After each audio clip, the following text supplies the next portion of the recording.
Okay, so today we're doing something a bit different. We're stepping away from analysis and more into storytelling. Right. We've got 4 accounts here, Yeah. 4 true stories from people who encountered something terrifying. Exactly. These aren't just strange tales. They touch on the criminal, the unsettling, and maybe even the supernatural. Things that really happened. Yeah. Our goal here is just to tell these stories, to get into the details that make them stick with you, you know? Guide you through them, basically. Let you feel the chill. Prepare yourself. We're looking at the kind of darkness that can hide just around the corner. Mm-hmm.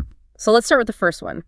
This narrative begins about 5 years after the narrator's father died very suddenly. A heart attack. A huge shock, obviously. Yeah. And the old family home in Knoxville just didn't feel right anymore. No.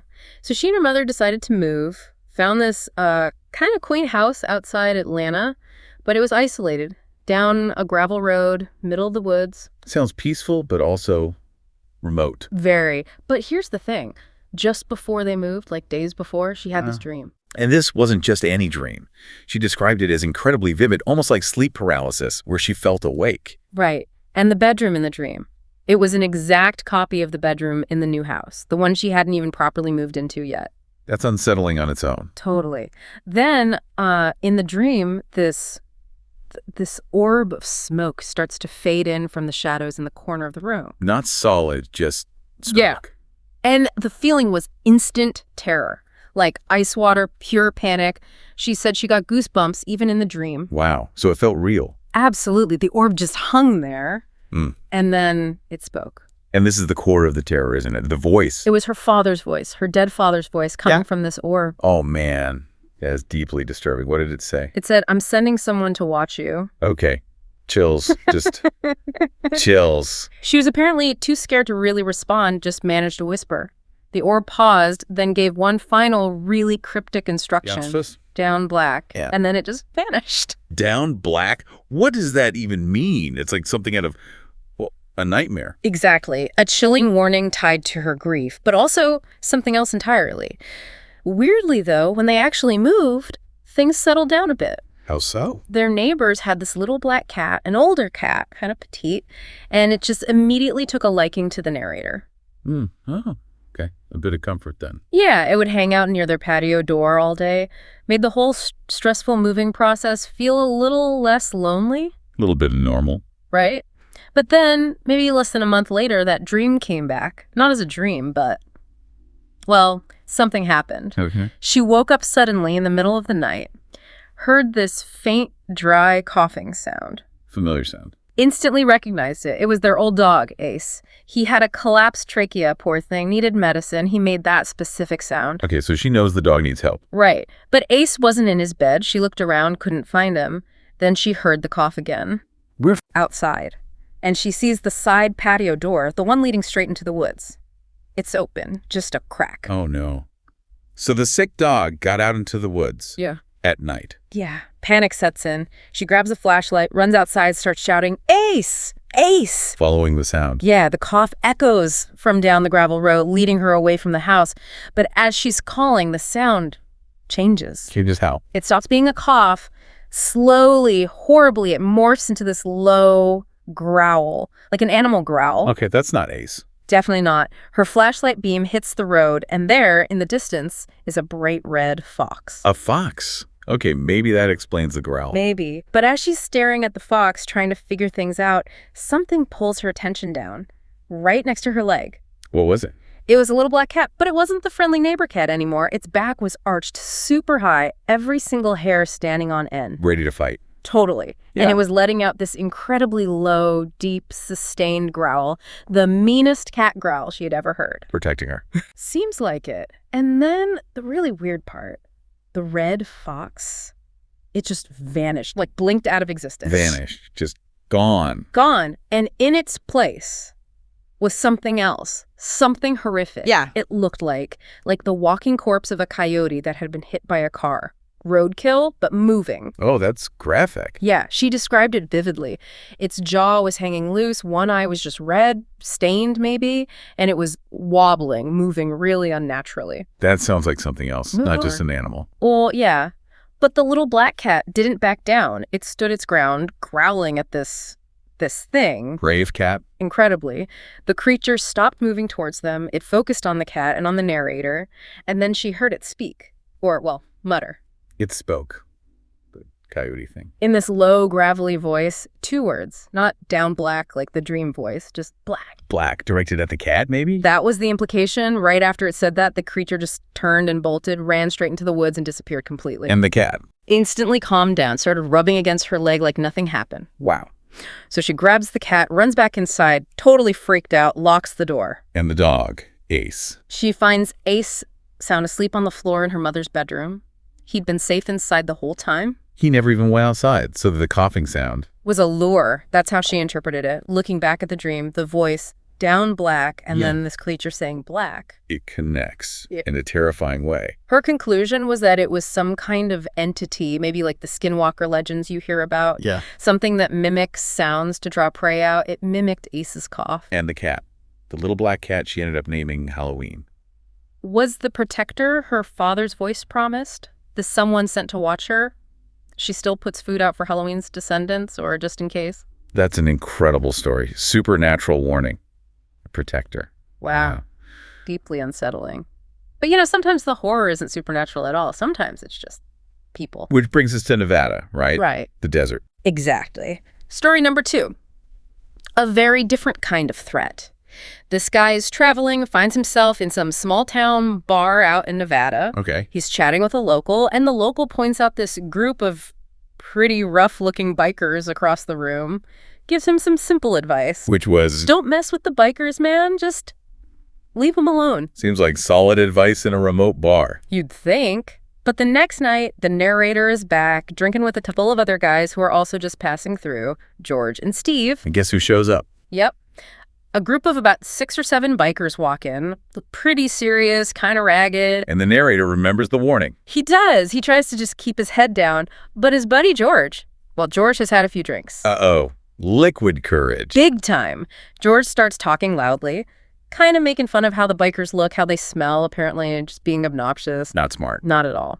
One of the bikers, a big guy, comes up to the bar near them. George decides this is his moment. Oh, please don't. The biker leans over, asks George what he said.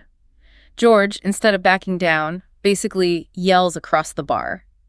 What'd you yell? Something like, I said you stink worse than a fat guy's ass crack. You hear me that time, buddy. Oh, George. No! The biker just kind of smirks, picks up the fresh beer he just got, and without even pausing, Smashes it over George's head. instantly, Ugh. glass everywhere. And the rest of the biker gang, they were on them in a second. A full-on bar brawl. Pretty much, yeah. But Steve and the narrator, they mostly just got pushed around, roughed up a bit.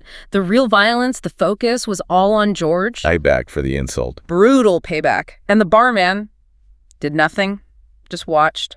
Probably knew the bikers, or was just smart enough to stay out of it. Likely. So they beat George up badly. Very badly. Then they grab all 3 of them, George, Steve, and the narrator, drag them outside. Okay, this is escalating beyond a fight. Way beyond. They drag him out to where the motorcycles are parked. But here's where it gets weird. They don't put him on the bikes. No. Where then? They shove all 3 of them into the back of an old Jeep Cherokee. A Jeep. That's not standard biker transport. Not at all. And that detail feels important, right? Yep. It suggests this wasn't just random. Maybe it was planned. A Jeep is way better for hauling people, especially off-road. Into the desert, maybe? Exactly. They drive for what felt like forever, way out into the middle of nowhere, pitch black desert night. Then the Jeep just slams on the brakes. They haul Steve and the narrator out, kick them out onto the sand, just leave them there. What about George? George was still inside the Jeep. He was barely conscious, beaten up pretty bad. They kept him. They kept him. The biker George had insulted rolled down the window, looked at the narrator and Steve stranded there, and said one thing. What was that? You should pick friends with better manners. Chilling. And then they just drove off. Sped off into the darkness. With George. My God. What happened to the narrator and Steve? They had to walk for hours. Eventually found a road, got help, called the police. And reported George being taken. Yeah, gave all the details they could remember. The Jeep, the bikers, everything. They never heard anything back. No follow-up from the police. Nothing. George was just gone. Vanished into the Nevada desert. Yeah. Presumed dead, essentially. Yeah. Lost out there forever. A truly brutal and unresolved story. So horrible. Human cruelty can be Just as terrifying as anything else. Definitely. Which leads us actually to a different kind of human darkness. Calculated, planned, abduction. This is the amusement park story, right? Yeah. A childhood memory this time. The narrator was really young, maybe 3 or 4 years old, at a theme park with their parents. Every parent's nightmare scenario. Totally. And it happened. The parents looked away for like a literal split second, and the child was gone. Just vanished. Instant panic, I imagine. Absolute chaos. Yeah. Screaming the kid's name, searching frantically. But the park staff, they were incredible. How so? A worker saw the commotion, immediately got on his radio, and just said one thing. Code Adam. Code Adam? What's that? It was the park's protocol for a missing child. And it was serious. The second that code went out, bam, every single exit in the park was sealed. Wow. Turnstiles, gates, service roads, everything. Everything locked down instantly. No one in, no one out. That quick action, that protocol is probably what saved this kid's life. So total lockdown. Then what? A senior staff member came over to the frantic parents. They were trying to describe what the child was wearing, hair color, all that usual stuff. Makes sense. But the staff member stopped them, gave them one crucial, chilling piece of advice. He said, forget the clothes. Look out for your daughter's eyes. Eyes. Why the eyes? Because the park knew. They knew the first thing kidnappers would try to change is the outward appearance. Clothes, hair, easily altered, but you can't change a child's eyes. That implies they've seen this happen before. They knew the tactics. Exactly. Terrifyingly professional because they had to be. And it worked. They found her. 5 minutes later, the lockdown worked. They found the child in one of the park's restrooms with 2 women. And were they? Oh, yeah. It was exactly what the staff feared. One woman was literally shaving the little girl's head. Shaving her head. Yep. While the other woman was changing her out of her dress and putting her into boys' clothes. Trying to disguise her completely. To sneak her out when the lockdown lifted. That was clearly the plan. Disguise her, maybe pretend she was their son, and slip out to sell her somewhere. It's sickening. But the code Adam stopped them. Closing the exits fast, focusing the search based on immutable features. It worked. The women were caught, the child was safe. But imagine the absolute horror of what those women were planning. Pure greed. Thank God for that park's procedures. A very narrow escape. Extremely narrow. Okay, our last story tonight. We're going back to a lone individual late at night, this time in Canberra, Australia. Right. Another walk home that went wrong. Yeah. The narrator is walking home around 1 a.m., had a few drinks, decided to cut through a large park to save time. A bit risky late at night, but understandable. Sure. But halfway through, deep among the trees, they hear something really out of place. What kind of sound? A baby. Crying. Like really intensely crying, coming from somewhere off the path, deep in the woods. A baby. 1 a.m. in the woods. Yeah. That's weird. And worried. Exactly. All sorts of questions pop up. Who's out there with an infant? Why isn't anyone comforting it? It sounds distressed. The natural reaction is to go help, right? Find out what's wrong. That's the instinct. Compassion kicks in. Yeah. But the narrator, they hesitated. Why? They said this wave of paranoia washed over them, thinking about all the horror stories, urban legends about traps, things like that. The don't go into the dark woods instinct. Pretty much. And it won out. They felt ashamed about it later, but in that moment, they made a decision. Instead of going towards the crying, They ran. they bolted, stepped to the main lit pathway, and just dashed through the rest of the park as fast as they could, left the crying sound behind. Feeling guilty, probably, but safe. Exactly. Ashamed for being selfish, for not helping. But that shame turned into something else later. What happened? They found out soon after that the park had become a hot spot for really violent attacks. Robberies, stabbings. Oh, wow. And just days after the narrator's creepy walk, the police actually arrested a man, caught him hiding in those same woods. Doing what? Was he the source of the attacks? He was. And the police revealed his method, his technique for luring victims. Let me guess. Yeah.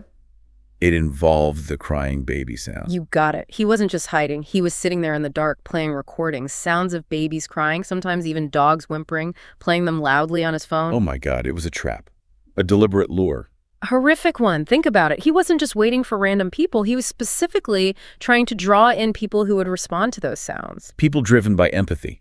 People who would leave the safe path to help what they thought was a baby or an animal in distress. Exactly. He was weaponizing kindness, luring compassionate people into the dark woods where he could attack them, stab them, rob them. That is profoundly disturbing, targeting the best human impulses. It really is. So the narrator's paranoia, that feeling of shame for not helping, it actually saved their life. Their selfishness or maybe just self-preservation kept them out of that trap. Yeah. He was literally targeting, as the narrator put it, the people with the biggest hearts. Wow.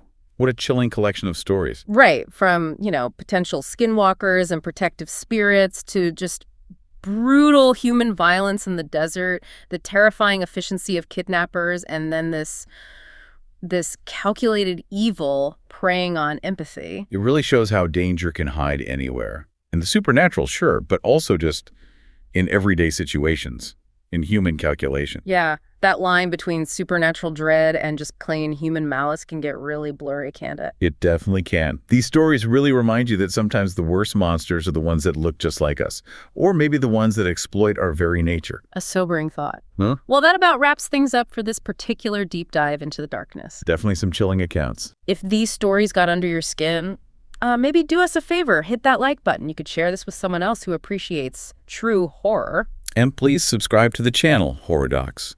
We'll have more narratives like these coming your way. Absolutely. So until next time, stay safe out there. And maybe, be a little mindful of the shadows. Goodbye.